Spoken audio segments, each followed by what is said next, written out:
قرآن ہمیں آیا ہے اندھیروں سے نکالنے کے لیے روشنی کی طرف، لیکن ہم اپنے آپ کو اندھیرے میں نہیں سمجھتے۔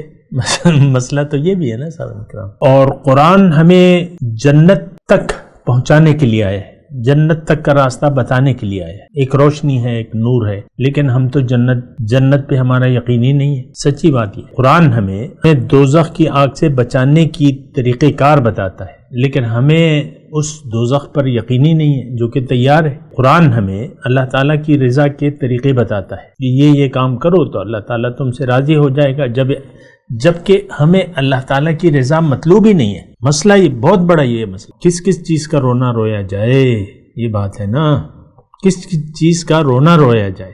اور بڑی ایک خطرناک صورتحال ہے، بڑی خطرناک صورتحال۔ تو یعنی ایسے حالات میں قرآن کی تشریح کرنا، قرآن کو آپ تک پہنچانا صحیح انداز میں یا سمجھانا، یہ ایک بہت بڑا مسئلہ ہے سامنے کا۔ میں آپ کا لفظ استعمال کروں، اس کا مطلب یہ ہے کہ عام معاشرہ، آج کے مسلمان جو ہیں، اس تک قرآن کا میسج پہنچانا ایک کار ادارت بہت بڑا مسئلہ ہے۔ ہمارا تو اصل میں مائنڈ سیٹ ہے، مسئلہ یہ ہے مائنڈ سیٹ ہے۔ مائنڈ سیٹ کیا ہے کہ دنیا اصل ہے، اس کی کامیابی اصل ہے، اس کا نقصان اصل ہے۔ اب جب آپ اس دھوکے میں پڑ گئے، ظاہر کہ آپ دھوکے کا شکار ہو گئے اور آپ کا ایک مائنڈ سیٹ ہو گیا، مطلب آپ کا ایک یقین پیدا ہو گیا۔ مسئلہ یہ ہے، یقین پیدا ہو گیا دنیا پر، ظاہر پر۔ یعلمون ظاہرا من الحیات الدنیا وہم عن الآخرۃ غافلون۔ یہ لوگ دنیا کے ظاہر کو تو جانتے ہیں، اس پہ سمجھتے ہیں، لیکن جہاں تک آخرت کا معاملہ ہے یہ اس سے غافل ہے۔ یہ ہمارے بارے میں اللہ تعالیٰ فرماتے ہیں۔